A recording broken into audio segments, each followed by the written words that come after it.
Hindi lamang malamig na panahon ang ramdam ngayon sa Baguio City, kundi maging ang dagsa ng mga turista na magpapasko sa City of Pines. At sa harap niyan, mahigpit na seguridad na ipinatutupad ng mga otoridad, kabilang na ang para sa ligtas na biyahe. Si Audrey Villena ng PTV Cordillera sa sentro ng balita.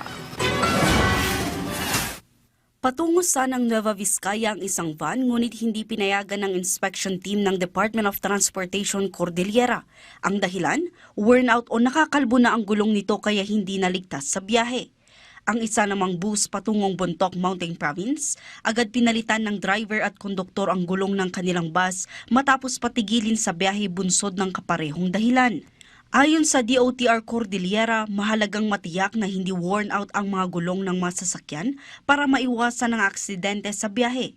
We are very particular with tires, second, brakes.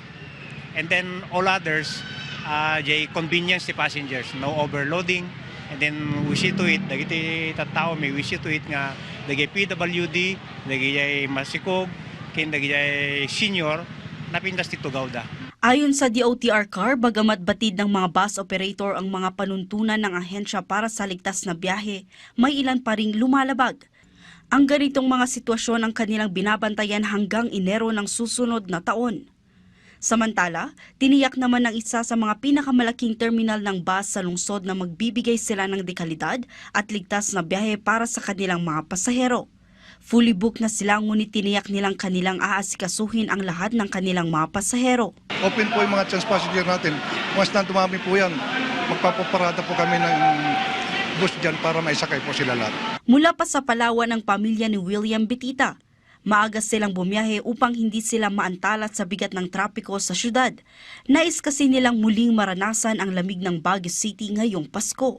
Sakto sa family bonding. Yung biyahe naman po namin dito, so far so good naman. Hindi naman kami na-aberya sa kalsada at mga very friendly yung mga tao. Wala namang problema kasi maaga kami umaalis para hindi kami umano sa traffic. Okay naman, maganda. Pero parang gusto ko pa yung nagdaang panahon na walang masyado tao, masaya naman kami ngayon, daming tao. Inaasahan ng Baguio City LGU ang pagdagsa ng mga turista at pagbigat ng trapiko sa syudad ngayong araw para sa pagsalubong ng Pasko. Kasabay nito, nagpaalala ang lokal na pamahalaan na maging responsable ang mga turista sa kanilang mga basura. Dapat batuto na yung ating mga bisita.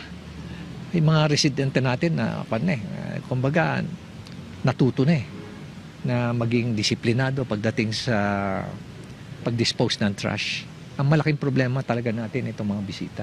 Audrey Villena para sa Pambansang TV sa Bagong Pilipinas.